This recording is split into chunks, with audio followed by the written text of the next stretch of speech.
Assalamualaikum warahmatullahi wabarakatuh. Kami dari kelompok 3 yang beranggotakan Hanifah Salsabila Safa Hidayah dengan nomor absen 06, Laila Dwi Cahyani dengan nomor absen 08, Muhammad Iqbal Putra Listianto dengan nomor absen 12.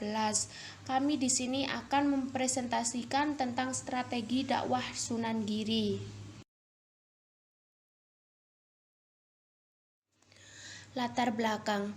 Berdasarkan berita dari Cina, Gresik didirikan dan ramai sebagai kota pelabuhan pada paruh abad ke-14. Pendidikan awal yang mendiami ialah pelancong, pelaut, dan pedagang Cina. Pada abad ke-15, perkampungan itu menjadi makmur. Telah ditemukan bukti surat dari seorang keturunan Tionghoa mengirimkan utusan dan upeti-upeti kekaisaran Cina. Pada zaman kerajaan Majapahit, tepatnya Raja Kartabumi, ada seorang keturunan bangsa Arab yang datang ke Jawa untuk berdagang, di antaranya ialah Maulana Mahpur dan saudaranya Maulana Ibrahim bersama 40 orang rombongannya. Pada tahun 1386 Masehi, Gresik dikenal sebagai wilayah kerajaan Majapahit. Nama Gresik mulanya berasal dari berbagai dialek dan bahasa, di antaranya Korosyaik Arab, Kirikisi dari Jawa.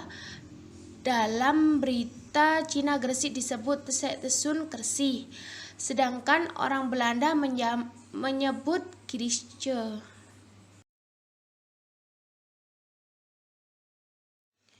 Biografi Sunan Giri. Dikenal dengan nama Raden Paku, Prabu Satmata, Sultan Abdul Fakih, Raden Ainul Yakin, dan Joko Samudra adalah nama salah seorang wali songo yang berkedudukan di Desa Giri, Kebomas, Gresik, Jawa Timur. Beliau lahir di Blambangan, Banyuwangi pada tahun Saka Candra Sengkala Jalmo Orek Werdaning Ratu 1365 Saka, dan wafat pada tahun Saka Candra Sengkala Sayusirno Sucining Sukmo 1428 Saka di Desa Kebomas, Gresik. Sunan Giri merupakan buah pernikahan dari Maulana Ishak, seorang mubalik Islam dari Asia Tengah, dengan Dewi Skardadu, putri Prabu Menak Sembuyu, penguasa wilayah Blambangan. Beliau mendirikan sebuah pesantren Giri di sebuah perbukitan di Desa Sidomukti, Kebomas, Gresik pada tahun Saka nuju tahun Jawi Sinong Milir 1403 Saka. Sejak itulah beliau dikenal masyarakat dengan sebutan Sunan Giri. Pesantren Giri kemudian menjadi terkenal sebagai salah satu pusat penyebaran agama Islam di Jawa. Strategi dakwah Sunan Giri. Sunan Giri juga disebut memanfaatkan wadah pendidikan dalam dakwahnya. Sunan Giri dikenal berkat kesungguhannya mengembangkan sistem pendidikan berbasis pesantren pada masanya. Diketahui bahwa santri yang dididiknya tidak hanya dari Jawa saja, tapi juga berasal dari beberapa daerah Nusantara lainnya, seperti Kalimantan, Makassar, Lombok, Sumbawa, Flores, Ternate, dan Tidore. Adapun pesantrennya saat ini dikenal dengan nama Pesantren Luhur Malang. Tak hanya itu, dalam dakwahnya Sunan Giri juga pernah menciptakan beberapa tembang dan permainan untuk anak-anak. Salah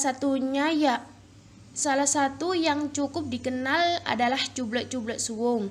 Permainan ini diyakini memiliki makna dan pesan filosofis yang cukup mendalam, yaitu mengajarkan agar manusia tidak menuruti hawa nafsu dan keserakahan dalam mencari harta atau kebahagiaan.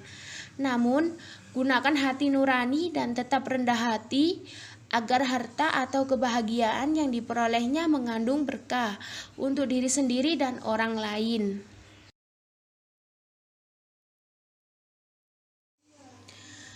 Peran Sunan Giri terhadap peradaban Indonesia.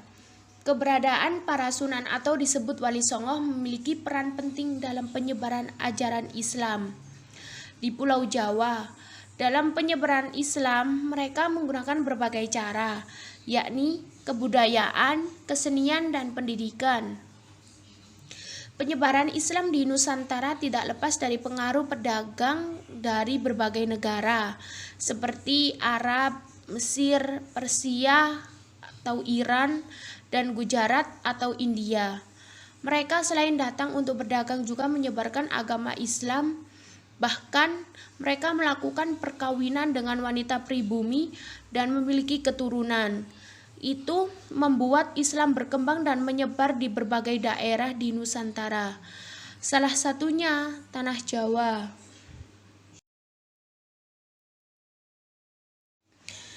Peninggalan Sunan Giri.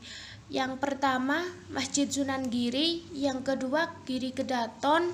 Yang ketiga, Telaga Pegat. Yang keempat, penyebaran agama Islam dari Jawa sampai Nusantara. Yang kelima, pencipta Asmara Dana dan Pucung. Yang keenam, pencipta lagu mendidik seperti Jemuran, Cublek-Cublek Suwung, Jitungan, Demikan, dan Pandang Bulan. Sekian presentasi dari kelompok kami. Terima kasih atas perhatiannya. Wassalamualaikum warahmatullahi wabarakatuh.